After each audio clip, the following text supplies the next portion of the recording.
So, కానీ ఇంత సీరియల్స్‌లో ఇంత మంచి పేరు తెచ్చుకున్నారు. ఇంత చేశారు. సినిమాలోకొచ్చేటప్పటికి యాక్చువల్‌గా మీ యొక్క ఆశయం అయితే సినిమా నటుడు అవును. కావాలనే కదా! అవునండి. సో, నాన్నగారు హాబీగా మాత్రం అవును. చేశారు. అవునండి. సో, మిమ్మల్ని మీ ఇద్దరిని నటులుగా తెర మీద చూసుకొని, వెండి తెర మీద చూసుకోవాలని ఆయన కోరిక. అవును. అవునండి. సో, అది ఎందుకని అంత ఫుల్‌ఫిల్ కాలేదా? అంటే ఏమో సార్, అంటే నేనే చాలా సార్లు నేను ఈ మధ్య నా సెకండ్ వేవ్‌లో వచ్చింది నాకు. కోవిడ్ వచ్చింది. అప్పుడు ఐసోలేట్ అవుతాం కదా! క్వారంటైన్ అవుతాం కదా! అప్పుడు ఇదే ఆలోచించా. వారం ఏముంటది యావిగేషనే. మనం ఆలోచించడానికి సమయం చిక్కింది అప్పుడు. అప్పుడే కదా! సో, కూర్చొని ఏంట్రా నాలో ప్రాబ్లమ్ అంటే ఏం కనిపించట్లా. అందరినీ కలుస్తున్నా. అంటే అంటే ఒకటి ఉంటది మామూలుగా సినిమా అంటే సినిమా వాళ్ళకి టీవీ ఆర్టిస్టులు అంటే కొంచెం చిన్న చూపు. అదే సార్, ఆ పాయింట్‌కి వస్తున్నాను సార్. అది నాకు ఇంకా బాధ సార్. అది ఉంది, ఇప్పటికీ ఉంది మన ఇంట్లో. అంటే కొంతమంది రాజమౌళి గారు గాని, త్రివిక్రమ్ గారు గాని ఎంకరేజ్ చేస్తున్నారండి టీవీ వాళ్ళని కూడా. ఓకే. కానీ ఇంకా ఒక 60-70% ఒక చిన్న చూపు ఉంది సార్. అది ఎలా అంటే చాలా సార్లు చెప్పాను కానీ నాకు ఎక్కడ బాధ అంటే సార్, నటన సేమ్ అండి. నా వరకు అంటే నా ఎక్స్‌పీరియన్స్ నేను చెప్తున్నాను. యాక్టింగ్ ఎక్కడైనా సేమే సార్. స్టేజ్ మీద అంటే మనం 100 కూర్చి వాడికి కనిపించాలి కాబట్టి ఎక్కువ చేస్తాం. అవును. కొంచెం ఓవర్ యాక్టింగ్ చేయాలి. చెయ్యాలి. కనిపించాలి కాబట్టి మైకులు పెడతారు, వాయిస్ పెంచాలి, ఎమోషన్ పెంచాలి, బాడీ లాంగ్వేజ్ పెంచాలి. అదే టీవీకి వచ్చేప్పటికి కొంచెం పాళ్ళు తగ్గించాలి. టీవీ దగ్గరగా ఉంటుంది. టీవీ కూడా దగ్గరగా ఉంటుంది. అది 70mm వచ్చేప్పటికి ఇంకా తగ్గించాలి. పెద్ద స్క్రీన్ మీద చూస్తారు, అందరూ చూస్తారు. షాక్ కూడా ఇంత ఇవ్వాలి.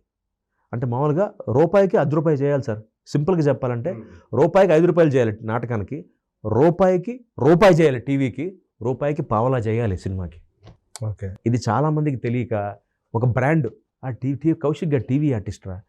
మళ్ళీ చెప్తాను, టీవీ ఆర్టిస్ట్ కాదు సార్, నేను ఆర్టిస్ట్ని. నాటకాలు వేశాను, టీవీ చేశాను, సినిమాలు చేశాను. నేను ఆర్టిస్ట్ని.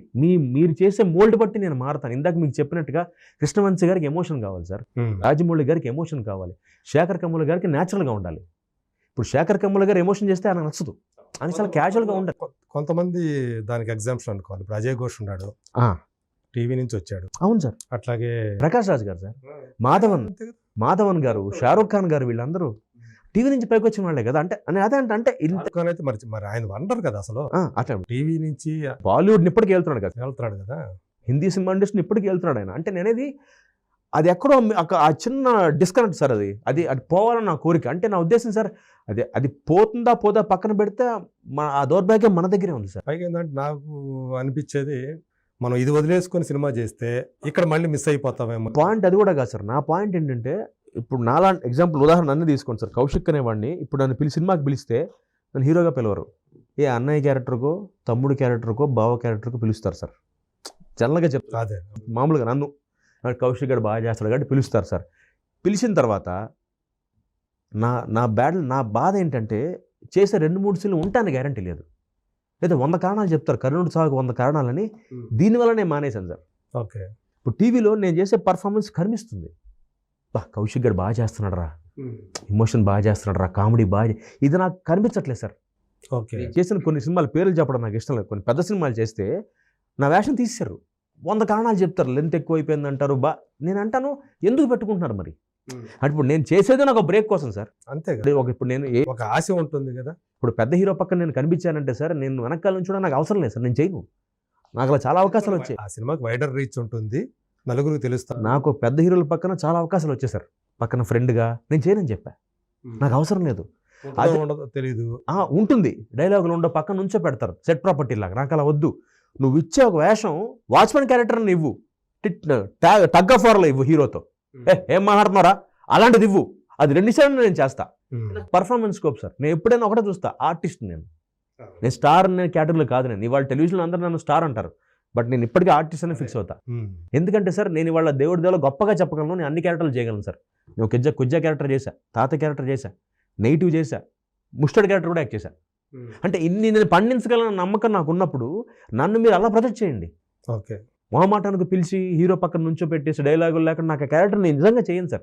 నాకు అలా 2-3 సినిమాలు వదిలేసుకున్న సినిమాలు వదిలేసారు. 2-3 సినిమాలు అసలు అవసరం లేదు అలాంటి. వాళ్ళు అట్టయ్యారు డైరెక్టర్లు, పెద్ద డైరెక్టర్లు. ఏంటంటే మీరు ఇంటర్వ్యూలోనేమో మీరు సినిమాలు ఇవ్వలేదంటారు, సినిమాలు ఇస్తే మీరు ఇలా చేయరు. నాకు అవసరం లేదు సార్ అన్న. నేను ఇంటర్వ్యూలో చెప్పింది, నాకు మీరు నా హీరో వేషం ఇమ్మని కాదు సార్, ఒక ప్రామినెంట్ వేషం. ఇప్పుడు హీరో బావ లేదా హీరో అన్నయ్య, ఎక్కడైతే పర్ఫార్మెన్స్ నేను చూపించగలను అంటే నాకు దీనివల్ల హెల్ప్ అవ్వాలి. ఇప్పుడు రావు రమేష్ గారికి అత్తారింటి అనేది హెల్ప్ అయింది సార్ ఆయనకి. ఆయన టీవీ ఆర్టిస్టే మాటకు వస్తే. ఆయన మాతో పాటు టీవీ చేసిన దానితోటి ప్లస్ సీతమ్మ వాకిట్లో సినిమా. సీతబాగెట్లో కొత్త బంగారు లోకం ఆయన మాతో పాటు టీవీ చేసిన ఆయనే రావు రమేష్ గారు. అక్కడి నుంచి సినిమాల్లోకి వచ్చారు కదా. ఇప్పుడు ఆయన ఎంత బ్రేక్ అయింది అది. ఒక కొత్త బంగారు లోకం, ఒక సీతమ్మ వాకిట్లో, ఒక అత్తారింటి దారేది ఎంత బ్రేక్ ఇచ్చింది. అలాంటి పర్ఫార్మెన్స్ కోపన్న క్యారెక్టర్లు మాలాంటి ఆర్టిస్టులకి పడితే ఒక బ్రేక్ వస్తుంది, ఒక కెరీర్ వస్తుంది మనకు. నువ్వు వెనకాల నుంచో పెట్టేస్తాను, వెనకాల డైలాగులు ఉండవు, హీరో పక్కన నుంచోండి, ఎందుకు నుంచి ఉంటాను సార్ నేను ఎంత చేసి, అంటే ఎంత పర్ఫామ్ చేయగలిగి. అది మనసుకు కొంచెం బాధ అనిపిస్తుంది. మనసు కొంచెం ఏంటి సార్, కిలోమీటర్ బాధ నాకు అది. మీ ఈవెన్ ఆదిత్య విషయాన్ని చూసుకున్నాం. వాడి విషయంలో అయితే చంటిగాడుగా మంచి స్టార్టింగ్ లోనే మంచి. అసలు వాడి విషయంలో నేను ఇంకా బాధ ఏంటంటే సార్, కనీసం నేను టీవీకి వచ్చి టీవీ కూడా రాలా. నేను కనీసం టీవీకి వచ్చి నా పంద మార్చేసుకున్నా. అంటే ఏదో ఒకటి నేను చేసి వాడు అలా కాదు పాపం, వాడు సినిమా నమ్ముకున్నాడు. వాడు రాయగలడు, పాటలు రాస్తాడు, పాటలు కూడా పాడతాడు. అంటే ఇన్ని టాలెంట్స్ ఉండి ఏదో అంటాం చూసారా, బహుముఖ ప్రజ్ఞాశాలి అంతే డెఫినెట్ సార్, ఆల్రౌండర్ గ్యారంటీ వాడు. కానీ బ్యాడ్ లక్ చూడండి వాడికి. అంటే నేను అనేది మనకి ప్రాప్తం అంటాం సార్, అంతే నేను ఒప్పుకుంటా. ఎంత ప్రాప్తం అయినా ఏదో ఒక బ్రేక్ అని రావాలిగా. బహుశా అతని మధ్యలో ఏదైతే గ్యాప్ వచ్చిందో చదువుకోవడానికి బాంబేకి ఎక్కడ వెళ్ళాడు, బాంబే వెళ్ళాడు సార్. అంటే నేనేది ఎంత గ్యాప్ వచ్చినా ఇప్పుడు నాకు తెలుసు సార్, వాడంత బహుశా తరుణ్ గారి తర్వాత వాడే అనుకుంటా చైల్డ్ ఆర్టిస్ట్ అనే సినిమాలు చేసింది ఆ జనరేషన్లో. తరుణ్ గారు తర్వాత వీడే. అంటే ఒక రామారావు గారు తప్ప అందరితో వాడు యాక్ట్ చేసాడు.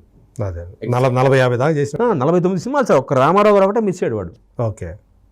అక్కినేనినాగేశ్వరరావు గారి నుంచి, నాగేశ్వరరావు గారి దగ్గర నుంచి, సోమన్ బాబు గారి దగ్గర నుంచి ప్రతి కృష్ణ గారు, కృష్ణరాజు గారు అందరితో చేశాడు. చిరంజీవి గారు, నాగార్జున గారు, బాలకృష్ణ గారు, వెంకటేష్ గారు అందరితో పనిచేసిన ఒక చైల్డ్ ఆర్టిస్ట్ వాడు. అంటే అది మరి ప్రాప్తమా లేకపోతే మరి బ్యాడ్ లక్. కాకపోతే పొలిమేర 2 సినిమాలు. కానీ పొలిమేర వచ్చింది కానీ సార్ నాకు ఎందుకో వాడికి బ్రేక్ రాలేదనిపించండి. ఓటీటీకి అవటం అది. పొలిమేర 2 టైం గడి బిగ్ బాస్ హౌస్లో ఉన్నాడు, వాడికి అంత ప్లస్ అవ్వాలా. ఓకే. అంటే అదే ఇంకా సార్ మనం చెప్తాం కదా, మనకి తాపత్రయం ఉంటుంది కదా, ఏదో ఒక రోజు వస్తుంది, ఏదో ఆ తాపత్రయంతో బతకడమే. నాకు బాధ ఏంటంటే నేనేది సార్, నాకు మా తమ్ముడికి హీరో వేషాలు ఇచ్చేమని కాదు, ఏదైనా ఒక మాట, మీరు ఒక క్యారెక్టర్ అనుకున్నప్పుడు ఒక ప్రామినెంట్ క్యారెక్టర్ సార్, అది 2 నిమిషాలు నిడివైనా పర్లేదు, 1 నిమిషం నిడివైనా పర్లేదు. అంటే అది ఆడియన్స్కి అబ్బా భలే చేశాడు వీడు అనుకుంటే చాలు. అది చాలామందికి అర్థం కాక వీడు ఇంటర్వ్యూలో మాట్లాడతాడు, సినిమా వాళ్ళ వేషాలు ఎవరని ఇస్తే చేయడు. అంటే నాకు వెనకాల నుంచో పెట్టే క్యారెక్టర్లు, జూనియర్ ఆర్టిస్ట్ క్యారెక్టర్లు నాకు వద్దు సార్, నేను ఆడి ప్రూవ్డ్. ఇవాళకి నేను మీరు 3 పేజీలు డైలాగ్ ఇస్తే నేను చెప్పగలను, గంటాపదంగా కాన్ఫిడెంట్గా చెప్తున్నా. ఇవి ఎదురుగుండా మీరు చిరంజీవి గారి నుంచో పెట్టినా, ఇంకెవరి నుంచో పెట్టినా నేను బాగా చేయగలను. నన్ను చిరంజీవి గారు మెచ్చుకున్నారు స్టాండ్లో, చాలా బాగా చేసావు అని. ఆయన కాంబినేషన్లో మాట్లాడినప్పుడు 1/2 పేజ్ డైలాగ్ చెప్పా. ఓకే. సింగిల్ టేక్లో ఓకే. ఆయన అసలు కౌశిక్ సూపర్ కౌశిక్ అంటే ఆ కాన్ఫిడెన్స్ నా మీద నాకు ఉంది. సాధారణంగా చాలా మంది జంకుతారు. దేవుడితో నాకు మా తమ్ముడికి ఆ ప్రాబ్లం లేదు, మా కెమెరా భయం లేదు. మా కెమెరా ముందుకు వచ్చాను, మా పని మేము చేస్తాం. మీరు అడిగిన అవుట్పుట్ ఇచ్చేస్తాం. అది మీరు చెప్పాలి, మోతాదు ఎంత కావాలి, డైరెక్టర్ చెప్పాలి నాకు, ఇది ఎక్కువ చేయకయా, ఇది తగ్గించు, మీకు ఎంత కావాలో అంత ఇస్తాను నేను. అంతగా నువ్వు బ్రాండ్ స్టాంప్ వేసేసి కౌశిక్ గారు టీవీ ఆర్టిస్టు, అది ఇంకో డ్రామా ఆర్టిస్ట్ కాదు కదా, మేము అందరం ఆర్టిస్టులే. అంటే ఇది ఒకటే సార్ నా బాధ. అంటే మనకి దౌర్భాగ్యం చెప్తా, మీకు తెలుగులోనే ఉంది సార్ ఇది. అది నా బాధ. అది మన తెలుగు దగ్గరే ఈ ప్రాబ్లం. తమిళ్లో కానీ కన్నడలో కానీ ఇది లేదు, మలయాళంలో కూడా. అక్కడ హిందీ అయితే అస్సలు లేదు. ఒకసారి నేను బిగ్ ఎఫ్ఎంలో ఆర్జేగా పనిచేశాను సార్, ఒక 3 ఐడియా ఉంది నాకు. చేసినప్పుడు బాంబే వెళ్ళాను నేను, యాంకర్ ఝాన్సీ గారు బాంబే వెళ్తే సార్, మ్యారియట్లో వాళ్ళు ఒక లాంచ్ పార్టీ పెట్టారు, రిలయన్స్ వాళ్ళ రేడియో లాంచ్. మేము ఇద్దరం సెలబ్రిటీ జాకీస్ హైదరాబాద్ నుంచి. ఓకే. మీరు నమ్మరు సార్, నేను ఆశ్చర్యపోయాను. అభిషేక్ బచ్చన్, టెలివిజన్ యాక్టర్ రోనిత్ రాయ్ గారు, మన విజయ్ దేవరకొండ గారు లైగర్ సినిమాలో చేశారు కోచ్, ఆయన ఒకే ప్లేట్లో తింటున్నారు సార్. అభిషేక్ బచ్చన్ ఆయన రోనిత్ రాయ్ గారు. అంటే ఆయన టెలివిజన్లో పెద్ద ఆర్టిస్ట్ హిందీలో, రోనిత్ రాయ్ గారు. ఈయనకి ఒక స్టేచర్ ఉంది కదా అభిషేక్ బచ్చన్ అంటే. ఆయన తినే ప్లేట్లోంచి ఈయన ఒక ముక్క తెంపుకుని చపాతీ తింటున్నాడండి ఈయన. అంటే ఏంది అసలు ఈగోలెస్ పర్సన్స్ కదా అసలు మనకు అనుకునేది. అంటే ఏంటి సార్, అంటే ఒక టెలివిజన్ అంటే అదొక ప్లాట్ఫామ్, ఒక మామూలు ప్లాట్ఫామ్. అది ఓ రేడియో లాంచ్ పార్టీకి వచ్చి డిన్నర్ పెడితే వాళ్ళు, నేను ఝాన్సీ గారు మేము అందరం భోజనం చేస్తుంటే అక్కడ మ్యారియట్ హోటల్లో రోనిత్ రాయ్ పెద్ద వాళ్ళందరూ, అక్కడ టెలివిజన్ సూపర్ స్టార్స్ అందరూ వచ్చారు, టీవీలో అప్పట్లో చేసిన వాళ్ళందరూ. మనం అనుకున్న ఈ సోకాళ్ళు ఎక్కువ తక్కువ లాంటి ఏమీ లేకుండా ఆయన ప్లేట్లోంచి ఈయన ప్లేట్కి వెళ్ళాడు, ఈ గ్యాప్లో మొక్క తెంపుకుని తింటున్నాడు సరేనా. అదే అసలు నాకు ఇదా అంటే ఇలా ఉంటారా వీళ్ళు, ఇంత సింపులా. మరి మన దగ్గర అసలు మన దగ్గర తినడం దాకా వెళ్ళండి, పక్కన నుంచునేవరే, కనీసం దగ్గర రానివారు సార్. అంటే ఒక సైకలాజికల్ క్రియేట్ చేసేస్తారు. అదొకటే బాధ సార్ నాకు. అంటే నేనేమంటానంటే క్లియర్గా ఇప్పుడు నా ఉద్దేశం సార్, నాకు మీరు లైఫ్ ఇచ్చేక్కర్లేదు, నాకు మీరు లైఫ్ ఇచ్చిన పెద్ద ఆర్టిస్ట్ని చేసేక్కర్లేదు, అవకాశం ఇమ్మంటున్నాను అంతే. నన్ను ఎదగడానికి ఒక అవకాశం సార్. ఇవాళ త్రివిక్రమ్ గారు కానీ, రాజమౌళి గారు కానీ, పూరి జగన్నాథ్ గారు కానీ, ఇంతమంది డైరెక్టర్లు ఒక సినిమా తీస్తున్నప్పుడు ఇన్ని క్యారెక్టర్లు ఉంటాయి. అందులో తమ్ముడు, బావో, కొన్ని ప్రామినెంట్ క్యారెక్టర్స్ ఉంటాయి సార్. అందులో నేనేమంటే రిక్వెస్ట్ చేస్తానంటే, బయట నుంచి తీసుకొస్తున్నారు బాంబే నుంచి, తేవద్దనట్లేదు సార్, ఇక్కడ వాళ్ళని ఫస్ట్ ట్రై చేయమంటున్నా. అవును, ఇక్కడ చాలా మంది ఉన్నారు వీళ్ళని. సార్ ఇక్కడ మన దగ్గరే ఉన్నారు సార్, మీకు నేను చూపిస్తాను మీకు. కొల్లలు ఉన్నారండి, కానీ వీళ్ళ దృష్టి అంతా వీళ్ళ మీద ఎందుకు పడదనేది కదా నాకు అదే అర్థం కాదు సార్. ఇవాళ ఒక నాని గారి సినిమా తీసినా, హీరో నాని గారు తీసినా, లేకపోతే ఇంకో మన నాగేశ్వరరావు గారి సినిమా తీసినా బయట నుంచి తీసుకొచ్చి పెడుతున్నారు సార్. నేను తప్పనట్లేదు సార్, డెఫినెట్గా తీసుకురావాలి, ఎందుకంటే నటన అనేది యూనివర్సల్, అన్ని చోట్ల నుంచి రావాలి. నేనంటే ఫస్ట్ ఇక్కడ ట్రై చేయండి సార్, ఇక్కడ రాకపోతే బయటికి వెళ్ళండి. ఇప్పుడు నటుడు అంటే సిక్స్ ప్యాకే కాదు కదా సార్, నాకు సిక్స్ ప్యాక్ లేదు. ఇప్పుడు బాహుబలికి అవసరం లేదు కదా కాదు సార్, ఇప్పుడు బాహుబలి క్యారెక్టర్ నేను పనికిరాను, ఎందుకంటే బాహుబలి అంటే ఆజానుబాహుడు, ప్రభాస్ గారే క్యారెక్టర్ దానికి, అదే శివలింగ ఎంతాలు కాబట్టి క్యారెక్టరేషన్ అదే. నేను బాహుబలి క్యారెక్టర్ పనికిరాను, కానీ మిగతా క్యారెక్టర్ పనికొస్తాగా. జర్నలిస్ట్ అఫెండ్ చేయట్లేదు సార్ నేను.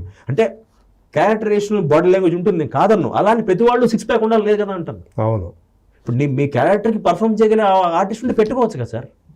అది నా బాధ. ఎంతసేపు మీరు బయట నుంచి తీసుకొచ్చి వాడికి ప్రాంప్టింగ్ ఇచ్చి, ఆడికి కట్టర్ మీద ఆడికి తెలుగులో డైలాగ్ హిందీలో రాసి, మళ్ళీ ఆడికి డబ్బింగ్ ఆర్టిస్ట్ 2 లక్షలు ఇచ్చి ఎందుకు సార్ ఎంత? అదే ఇది ఇంకా సింపుల్ కదా. ఇది ఇంకా అంటే నువ్వు నాకు కథ చెప్తావు, నాకు ఎమోషన్ చెప్తావు, సిచ్యువేషన్ చెప్తావు, నేను తెలుగు వాడిని, మాతృభాష తెలుగు, నీకు యాక్టింగ్ అంటే ముఖ్యంగా సార్. ఇంకోటి చెప్తా మీకు, టీవీ ఆర్టిస్ట్ అడ్వాంటేజ్ చెప్తా. మేము గ్రైండ్ అయిపోయి ఉన్నాం సార్ ఇక్కడ. నెలకి 20 రోజులు పని చేస్తున్నాం అంటే సినిమా వాళ్ళకు కూడా గ్యాప్ వస్తుంది. ఒక సినిమా చేస్తే 2 సంవత్సరాల గ్యాప్, మాకు అలా కాదు. మేము ప్రతిరోజు నెలకు 25 రోజులు పని చేస్తూనే ఉంటాం. అంటే రకరకాల ఎమోషన్స్ యాక్ట్ చేస్తాం ఎపిసోడ్స్లో. ఈ గ్రైండ్ అయిపోవడం వల్ల మాకు ఈజీగా ఉంటుంది. అంటే ముఖ్యంగా నాలాంటి పర్ఫార్మర్కి, నాతో పాటు నా తోటి కలీగ్స్ ఎవరైతే పర్ఫామ్ చేయగలరో మాకు ఈజీ. అంటే మీరు ఏ ఎమోషన్ ఇచ్చినా చేసేయగలం. మేము అలవాటు పడిపోయి ఉన్నాం కదా దీనికి. కాబట్టి అంటే మీరు అడిగింది మీకు ఏం కావాలి? ఇన్ని సీరియల్స్, ఇన్ని పాత్రలు చేసి ఉంటారు. ఇన్ని పాత్రలు చేసి మీకు ఎలా కావాలి సార్? ఏడవాలా, సెటిల్గా ఏడవాలా, ఎక్కువ ఏడవాలా, తక్కువ ఏడవాలా, ఇన్ని చెప్పగలం వేరియేషన్స్ మేము. అంటే మాలాంటి టెలివిజన్ కళాకారులు అదే ఒక రకంగా మనం పెట్టుకుంటే మీకు అడ్వాంటేజ్, మీకు వర్క్ సులువు అయిపోతుంది, పని ఈజీ అయిపోతుంది. మీరు అది మానేసి మీరు బాంబే, బెంగళూరు అక్కడికి వెళ్ళి తెచ్చుకుని వాళ్ళని పెట్టుకుని, వాళ్ళకి భాష రాదు, వాళ్ళకి డైలాగ్ చెప్పి వాళ్ళకి 3 అర్థం కాదు, వాళ్ళకి 3 చెప్పి వాళ్ళకేమో కట్టర్ల మీద వాళ్ళ భాషలో రాసి అది కెమెరా వెనకాల పెట్టి వాళ్ళు దాన్ని చూసి చదివి అప్పచెప్పినట్టు చెప్పేసి 2-1-2-2-4 చెప్పేసి దానికి డబ్బింగ్ ఆర్టిస్ట్ని పిలిచి. కొంతమంది అయితే ఆన్ సెట్స్ పూర్తి డైలాగ్ కూడా చెప్పరు సార్. ఓపెనింగ్ చెప్తారు, క్లోజ్ చేస్తారు, మధ్యలో నోరు ఆడిస్తారు అంతే. ఎందుకు సార్? మీరు ఒక్కసారి మీకు తెలిసిపోతే డబ్బింగ్ థియేటర్కి వెళ్ళి పైలట్ చూస్తే మీకే అర్థమైపోతుంది. సగం డైలాగ్ ఉండవు. అవును, ఇవాళ డబ్బింగ్ ఆర్టిస్ట్ వాళ్ళు లేకపోతే 90% చచ్చిపోతుంది సార్ క్యారెక్టర్లు. డబ్బింగ్ ఆర్టిస్టులు వాళ్ళు తెలుగు టీవీని కూడా డబ్బింగ్ ఆర్టిస్టులు బతికిస్తున్నారు సార్. టాపిక్ వచ్చింది కాబట్టి చెప్తున్నాను. ఇవాళ తెలుగు టీవీలో కూడా ఎక్కువ నాన్ తెలుగు యాక్టర్స్ ఉంటున్నారు. కన్నడ వాళ్ళు ఉంది. దాని వాళ్ళందరికీ ఇప్పుడు వాళ్ళు డైరెక్ట్ గా బయట పడితే ఎవరికి ఏ ప్రేక్షకుడికి భాష అర్థం కాదు. వాళ్ళు మాడే మాటలు అది వాడ తప్పు కాదు, వాళ్ళ భాష కాదు అది. మన తెలుగు డబ్బింగ్ ఆర్టిస్టులతో డబ్బింగ్ చెప్పించుకుంటున్నాం కాబట్టి ఆ మాత్రం ఎమోషన్ కన్వే అవుతుంది ఆడియన్స్కి. వీళ్ళు లేకపోతే వాళ్ళు లేరు సార్. ఇవాళ నేను డబ్బింగ్ చెప్పాలంటే డబ్బింగ్ ఆర్టిస్టులు ఇలా బతికిస్తున్నారు అనుకోవాలా, అంతే సింపుల్గా. స్వతహాగా నేను డబ్బింగ్ ఆర్టిస్ట్ని కాబట్టి నాకు ఆ పెయిన్ తెలుసు. నేను మామూలుగా ట్రాక్స్ చెప్తూ ఉంటాను. రవితేజ్ గారికి ట్రాక్ చెప్పాను, మన వరుణ్ సందేశ్ గారికి ట్రాక్ చెప్పాను నేను. సో నేను ట్రాక్స్ చెప్తూ ఉంటాను. మన సాయిధరం తేజ్ గారికి ట్రాక్ చెప్పాను, రిపబ్లిక్ సినిమాకి ట్రాక్ చెప్పాను, రిపబ్లిక్ సినిమాకి నేను. సో ట్రాక్స్ చెప్తూ ఉంటా. కాకపోతే టెలివిజన్లో కూడా సార్ ఇంతమంది డబ్బింగ్ కళాకారులు ఉన్నారు కాబట్టి వాళ్ళు బతికేస్తున్నారు. వాళ్ళు so called non Telugu actors. ఒకప్పుడు దీని మీద మీరు ఫైట్ కూడా చేశారు కదా? ఫైట్ చేశాను కొన్ని రోజులు. అందులో భాగంగా జైలుకి వెళ్ళాను, ఇబ్బంది పడ్డాను. ఇప్పుడు కూడా నేను ఎందుకు ఫైట్ చేద్దామని ఫిక్స్ అయ్యానంటే సార్, అప్పుడు ఫైట్ చేసిన కారణం ఏంటి, డబ్బింగ్ సీరియల్స్ ఆగాలని. ఇప్పుడు నా ఫైట్ అంటే తెలుగు వాళ్ళని ఎంకరేజ్ చేయమని.